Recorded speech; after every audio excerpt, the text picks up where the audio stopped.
Hello, Gene Schwimmer here. Welcome to today's vlog. Looks like I'm going to have to talk about the debate, which happened the night before I'm recording this, and then you're seeing it the day after I'm recording this. So we're going back a couple of days, but I have some comments that I have to make, and advice for President Trump. Full disclosure, if you don't know by now, or if it's your first visit, I'm a conservative. I am voting for Trump in the election. So I have some advice. I'm actually relaying advice from some other people, good advice that I hope he will take, because I want him to do better, because I did not watch the debate. I had better things to do with 90 minutes of my time. In fact, I never watched any of the Trump-Clinton debates either, because I know whom I'm going to vote for, and I see no reason to watch these debates.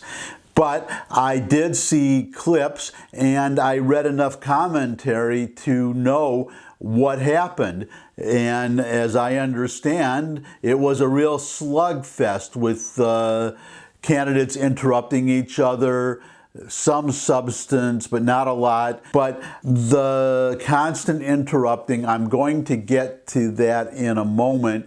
But I just want to give you a headline here.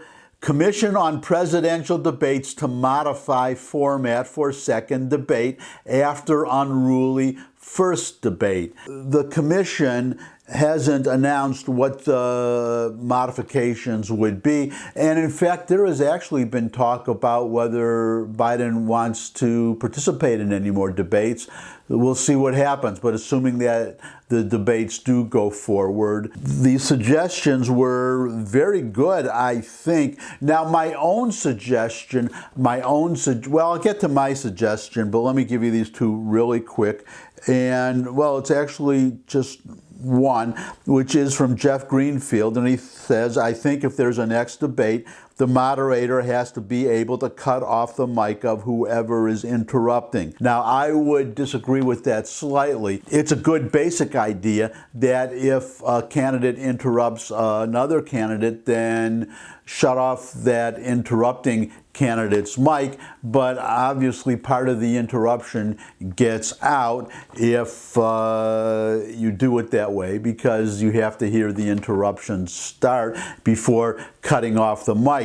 What I would suggest, and it's very easy in the kind of format that they had yesterday, I could see, well, because of coronavirus, the separation between the two and not much of an audience there, very easy simply to have only one microphone on at a time.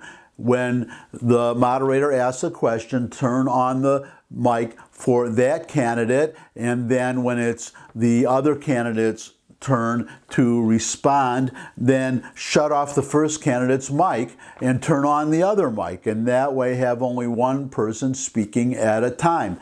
Now, the other idea that I had was simply to do the same thing that was done at the very first televised debate that started this whole tradition, which was Nixon-Kennedy. At the Nixon-Kennedy debate, the first debate, there was a lectern, and there were two, well, it was like those school child desks that you sat at when you were a kid. You sat at a little chair and it had a built-in table in front, a little desk. Each candidate sat at one of those, and when it was one candidate's turn to speak, that candidate would get up, go to the lectern in front, and speak, while the other candidate stayed in his seat and was able to take notes and then respond when it was his turn. But the way it was done was that after that candidate finished speaking, the candidate would sit down, go back to the desk, sit down, and then the other candidate would get up from his desk and approach the lectern and give his answer. So that was another way of having only one candidate speaking at a time, and by the way, making that candidate the center of attention instead of a camera switching from one lectern to another, spaced equidistant from each other and from the center and from the front of the stage. So that is how I would do it, and I understand that the Lincoln-Douglas debates, the very first debates in history, presidential debates, they were done that way too, where one candidate got up to speak and then another candidate sat down. And what I liked about the Lincoln-Douglas debates that I would like to see is that there was no time limit on the speaking time of each candidate. One would come up and Stephen Douglas would say something, and then it would be Lincoln's turn to say something. So you'd get more than just these little 1 minute, 1.5 minute, basically sound bites. And then I just had another idea. This, I think, would be the very best idea of all. One mic at a time, but you see these chess games. I don't play chess, don't even know how, so I can't comment a lot about chess, but I see these matches where there is a time. There's a time limit to the entire match, and there's a little timer on the table between the two players and a button for each player, and there is a set amount of time. The first player makes a move, then hits the first player starts the clock, makes his move, then hits it to stop the clock, and then it starts the clock for the other player, and so on and so forth. That's what I would do with these debates. I would say give each candidate, well, if we're talking 90 minutes, then each candidate 45 minutes. They each have 45 minutes. When it's time for them to speak, they are asked a question. That doesn't count in the time. Then they hit the timer, they speak, turn it off when they're done, and then it's the other candidate's turn. And once a candidate uses up his 45 minutes, that candidate is done. The mic is off, has no ability to say anything else, whereas the other candidate, who still has time left, has that time all to himself. Not only would it evenly divide the time, but it would hopefully force the candidates to be succinct, because they'll want to conserve as much of their time as they can and not waste time just spouting out inanities. And then I would also add, well, ideally, the one mic at a time process would prevent interruptions, but in the case that it didn't and somebody interrupted, then that person would be penalized the amount of time that the interruption took, and that time shifted over and given to the, player, the candidate who was interrupted. I think that would make the debates a lot more genteel and a lot more substantive. Now we get to my advice for Donald Trump, because it looks like, well, one mistake that somebody pointed out that he made was that Biden's problem is his tendency to just lose his train of thought and to commit gaffes, just to misspeak or to seem slow. It was in Trump's interest to let Biden speak as long as possible to increase the chances of one of these situations occurring. But instead, he constantly interrupted, which, number one, looked bad, and number two, it took away some of the time that could have allowed Biden to make some major gaffe or some major factual error.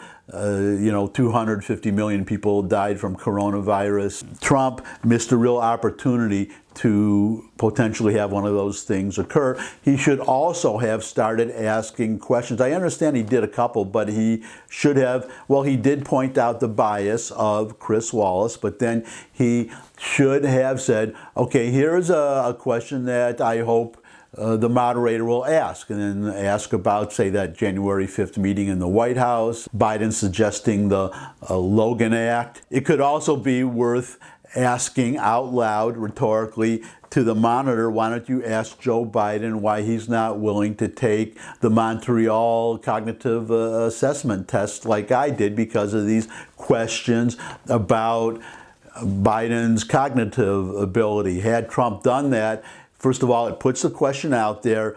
Number two, Biden certainly wouldn't answer it. And number three, almost certainly Biden would have just blurted out something. He would have gotten angry. He would have reacted emotionally. Trump, it's a constant irritation to me that he is a little bit intellectually he's not stupid, he's smart, but he is slow on the uptake sometimes and bad when it comes to debates anyhow, on picking up on these opportunities and making use to them. Which brings me now to my specific, most important suggestion for Donald Trump, as embodied in the title to this vlog, what Michael Corleone can teach Trump about debating. My suggestion for Donald Trump is to watch Godfather 2, a specific scene, which I would love to play for you so you know exactly what I'm talking about. Unfortunately, I am sure I would get a copyright strike and the video would be taken down if I included any actual material from The Godfather. So I'm linking to it in the description. So if you're not familiar with the scene, or if you need a refresher, I really urge you, well, watch the whole movie. It's a great movie, but I urge you to go to that link and watch the specific scene. The scene is, as I said, Godfather 2. It's in Vegas. Michael Corleone has come to Vegas. He wants to open a second casino. He needs a license. He gets a visit in his office from a corrupt senator who wants a kickback in order to allow the license to go through, because apparently the senator has the power to approve or disapprove the license. He comes to Corleone and he demands a kickback. He wants a percentage of the casino, and the new casino, and I think the existing casino. The point I'm getting to, though, is if you watch that scene, the senator, and it's interesting, Biden, of course, was a senator, so the senator in the scene from The Godfather 2 is very belligerent, very confident, and well, first of all, he insults Michael Corleone, and Michael Corleone says, well, you can say whatever you want about me, but don't insult my family. And at the end, the senator gets up, tells Michael Corleone that he has until noon the next day to give his answer. And Michael Corleone says, I can give you my answer right now if you like. And the senator turns to get the answer, and Michael Corleone says, my offer is this: nothing, not even the fee for the license, which I would appreciate you putting up personally. And then the senator says, okay, play your little game, and then he leaves. The point I'm getting at is what Michael Corleone said in that scene. He said it exactly the way I said it. And when I say exactly the way I said it, tone of voice, calm, level, did not raise his voice. And in fact, I can digress a little bit as an older person and give you an important life lesson. If you're pursuing some kind of a career, or if you're a salesperson, let's say, and you need somebody to get you to the next level, that next step on the ladder, you have to deal with a decision maker. When you talk to somebody, it's important to know whether that person you're talking to is a decision maker. For instance, if you're selling something, then does that person have the power? Is that person the decision maker that can say yes or no to the purchase? If that person is not really a decision maker, then you're wasting your time. I wasted a lot of time when I was pursuing my writing career and musician, where you deal with, you'd want to talk to a manager and you'd get some assistant, and you have to get to the manager, and the assistant would say, well, I really like your music. I think something could really be done. It could really go somewhere. But they were really wasting your time because they were not the decision maker. And what you will find is what happened in that scene in The Godfather that I just told you about, that people who are really confident, and more important, people who really are decision makers, who really have power, they don't have to throw their weight around. The people that yell and scream and go through the histrionics, they are in the weaker position, or they are weak, or they are not really decision makers. It does not exude confidence. And that is my advice for Trump. In the next debate, just let Biden talk. Let him talk. If he goes on too long, then ask the moderator calmly for a ruling. Is it okay for this person to talk a lot and I get to say nothing? Or do what Ann Coulter did. This was really great. She was debating somebody, one of these talking head things where you have a moderator and then you have two little tiles, video tiles of the people in remote locations, and Ann Coulter would start to say something, the other person would interrupt, and she would just say, "Oh, excuse me, I thought it was my turn to talk now. Was I wrong?" And that person would just shut up and let her talk. And if that person interrupted again, she would say, "Oh, I'm sorry, I thought you were done." And it came off a lot better for her, made the other guy look foolish, and that is what Trump should do. Just let Biden talk, and then when it's his turn to talk, Trump, talk in a nice, calm, even, confident voice. If it's a really ridiculous question, then get through it as quickly as possible, and then tout your accomplishments. Save some time, tout your accomplishments, or even better, throw out, as I said earlier, a question, a rhetorical question that he would like the moderator to ask Biden. That is the way to do it. That is my suggestion. So the only other suggestion I can offer right now is thumbs up if you like this video. Share with anybody you think would also like the video. Got any comments? You can put them in the comment section below the video. You could also ask questions, suggest future topics. You could subscribe. I love getting subscribers. And before I say goodbye, once again, thank you for spending some of your time with me. I really appreciate it. And I look forward to seeing all of you again. Until I do see all of you again, bye.